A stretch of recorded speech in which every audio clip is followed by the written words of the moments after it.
ఇప్పుడు కేవలం 7,999 up to 10 kgs వరకు బరువు తగ్గి అధిక బరువు నుంచి వచ్చే ప్రధాన సమస్యలను దూరం చేసుకోండి. తెలుగు రాష్ట్రాలకు కేంద్ర ప్రభుత్వం వరద సాయాన్ని ప్రకటించింది. 2 రాష్ట్రాలకు కలిపి భారీ సాయాన్ని ప్రకటించడం జరిగింది. కేంద్రం 2 రాష్ట్రాలకు కలిపి 3,300 కోట్ల సాయం అందించనుంది కేంద్ర ప్రభుత్వం.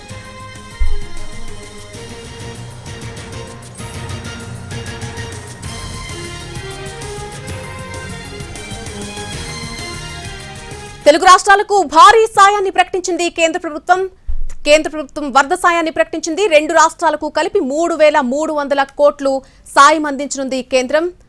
ఇటు తెలంగాణకు అటు ఏపీకి కలిపి 3,300 కోట్లు అందించనుంది. పూర్తి అప్డేట్స్ తెలుసుకుందాం. మా ప్రతినిధి రాజు ఢిల్లీ నుంచి పూర్తి అప్డేట్స్ అందిస్తారు.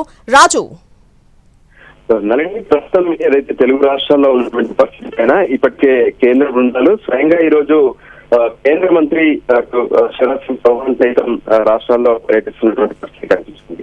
ఏ విధంగానైతే అటు ప్రత్యేకంగా విజయవాడలో చూసిన, మరోవైపు ఖమ్మం అంటే ఆంధ్రప్రదేశ్ లో, ఇటు తెలంగాణలో భారీ వర్షాలకు తీవ్ర నష్టం వాటిల్లింది. దానికి సంబంధించినటువంటి అంచనాలను ఇప్పటికే రాష్ట్ర ప్రభుత్వాలు కేంద్ర ప్రభుత్వానికి అందజేశాయి.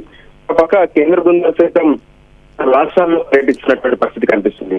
ముఖ్యంగా పంట నష్టం కావచ్చు, ఆస్తి నష్టం, దాంతో పాటు ఎందరో మృతి చెందినటువంటి పరిస్థితి కూడా ఉంది. వీటన్నిటిని బేరీజు వేసుకున్నటువంటి కేంద్రం ప్రత్యేకంగా తక్షణ సాయం కింద 3,300 కోట్లు ఇవ్వాలని నిర్ణయం తీసుకున్నట్టుగా తెలుస్తుంది. దీనికి సంబంధించి అధికారిక ప్రకటన మరికొద్ది సేపట్లో వచ్చే అవకాశం కూడా కనిపిస్తుంది. సో ఓవరాల్ గా ఇప్పటికే రాష్ట్రాల్లో ఉన్నటువంటి పరిస్థితి, పలు నదులు ఉప్పొంగడం కావచ్చు, కాలువలు ఉప్పొంగడం, మరొక లోతట్టు ప్రాంతాల్లో ఇంకా కూడా వరద నీరుంది. దాంతో ఎంతో మంది నిరాశ్రయాలుగా మారారు. ఎన్నో ఇళ్లలోకి నీరు వచ్చింది, ఎన్నో ఇళ్లు కూలిపోయాయి. మరొక పంటలు మాత్రం తీవ్ర స్థాయిలో నష్టపోయినటువంటి పరిస్థితి కూడా కనిపిస్తుంది. సో వీటన్నిటిని అంచనా వేసినటువంటి కేంద్ర బృందాలు ప్రాథమికంగా కొంత కేంద్రానికి సమాచారం కూడా అందించినట్టుగా తెలుస్తుంది. మరోపక్క ప్రస్తుతం తెలంగాణ సచివాలయంలో కేంద్ర మంత్రులు శివరాజ్ సింగ్ చౌహాన్, దాంతో పాటు బండి సంజయ్ కూడా ఉన్నారు. తెలంగాణలో ఉన్నటువంటి పరిస్థితులు ఏంటి అనే దాని మీద వాళ్ళు ప్రత్యేకంగా ఈ రోజు హెలికాప్టర్ ద్వారా సర్వేను కూడా నిర్వహించారు. దానికి అనుగుణంగానే కేంద్రం అయితే తక్షణ సాయంగా 3,300 కోట్ల రూపాయలను విడుదల చేయనున్నట్టు తెలుస్తుంది. రాజు, 3,300 కోట్లలో ఏ రాష్ట్రానికి ఎంతవరకు కేటాయింపులు ఉండబోతున్నాయి? ఆ వివరాలు ఎంతసేపట్లో తెలిసే అవకాశం ఉంది?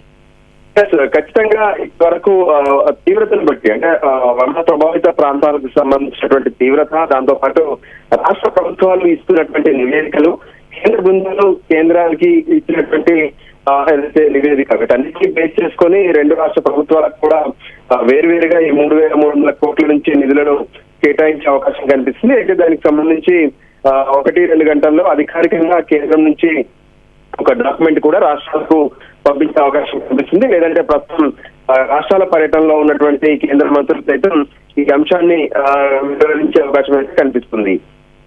Right Raju, thanks for the update. Telugu రాష్ట్రాలకు కేంద్ర ప్రభుత్వం వరద సాయాన్ని ప్రకటించడం జరిగింది. ఇటు 2 రాష్ట్రాలకు కలిపి, అటు ఏపీ తెలంగాణ 2 రాష్ట్రాలకు కలిపి 3,300 కోట్లు సాయం అందించనుంది.